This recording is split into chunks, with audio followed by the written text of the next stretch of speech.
यह हवेली राजस्थान के कोटा शहर की एक भूतिया हवेली के बारे में है। यह हवेली राजा महाराजा के समय में बनाई हुई थी, लेकिन पिछले 18 सालों से इस हवेली में आज तक कोई भी रहने के लिए नहीं आया है। इच्छा होने पर भी इस हवेली में कोई भी नहीं रह पा रहा था, क्योंकि लोगों का कहना था कि इस हवेली में भूत प्रेत का साया है। जब अजीत सिंह को इस हवेली के बारे में पता चला तो उसने तय किया कि वो इस रहस्य को जान कर ही रहेगा। क्यों लोग इस हवेली में नहीं रह पा रहे हैं, उसने मजबूत इच्छा शक्ति से हवेली में रहने की पूरी तैयारी कर ली। जब उसने हवेली के अंदर जाने के लिए पैर आगे बढ़ाए तो दरवाजे पे किसी अनजान व्यक्ति ने उसे रोक लिया और नज़दीक जाके बोले, कौन हो आप और किधर जा रहे हो? अजीत सिंह ने जवाब देके बजाय उसने सामने सवाल किया, जी आप कौन? मेरा नाम अर्जुन सिंह है और मैं यहीं पास में ही रहता हूँ। अजीत सिंह ने कहा, ओह अच्छा, मैंने सुना है कि यह हवेली एक भूतिया हवेली है और यहाँ कोई नहीं आ पाता है, इसलिए मैं इस हवेली में एक दिन रुकने का फैसला किया है। अर्जुन सिंह ने कहा, जी हाँ, आपने सही सुना है और आप भी अंदर मत जाइए, मेरी मानो तो आप भी वापस लौट जाइए, यहाँ बहुत खतरा है। यह सुनकर अजीत सिंह खुश हो गया, जैसे उन्हें कोई लॉटरी लग गई हो। अर्जुन ने उसकी खुशी को देखकर बोला, आप क्यों खुश हो रहे हो? आपको तो भूत का नाम सुनकर डर लगना चाहिए। शायद आपको पता नहीं होगा कि मैं भूत प्रेत में काफ़ी दिलचस्पी रखता हूँ। अगर इस हवेली में भूत है तो मैं अंदर ज़रूर जाऊँगा और सारी सच्चाई का पता भी लगाऊँगा।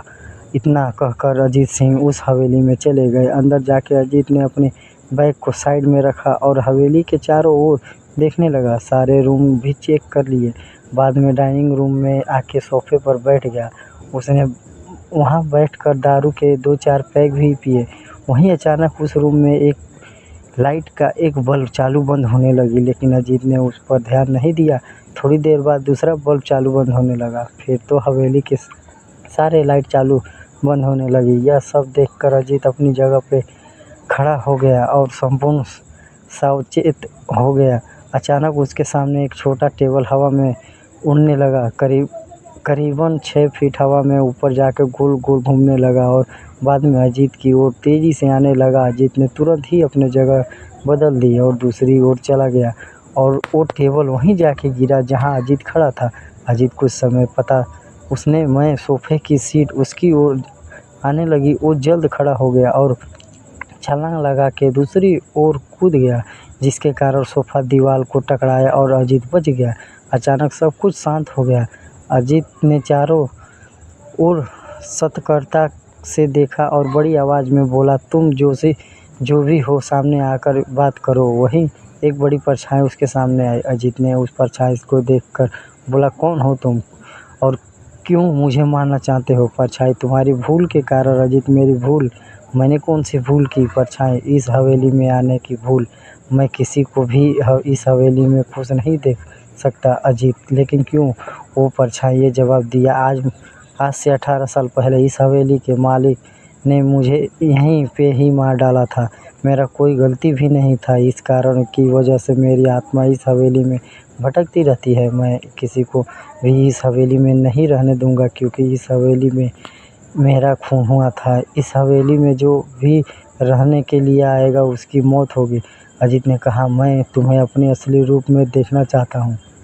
तुम्हें मारने से पहले मैं तेरी यह इच्छा अवश्य पूरी करूँगा। और उस परछाई ने एक भयान रूप ले लिया। उसका चेहरा इतना भयानक था कि अजीत भी एक क्षण के लिए डर गया था, लेकिन दूसरी के क्षण में उसने अपने आप को काबू पा लिया। बाद में इसने अपनी जेब से सफ़ेद पाउडर निकाला और उस भूत के पर फेंक दिया। भूत के पर पाउडर पड़ते ही वो जलने लग गया। बड़ी बड़ी ज्वाला उठने लगी। वो बहुत ज़ोर ज़ोर से चिल्लाने लगा और बाद में पूरी तरह से जल गया।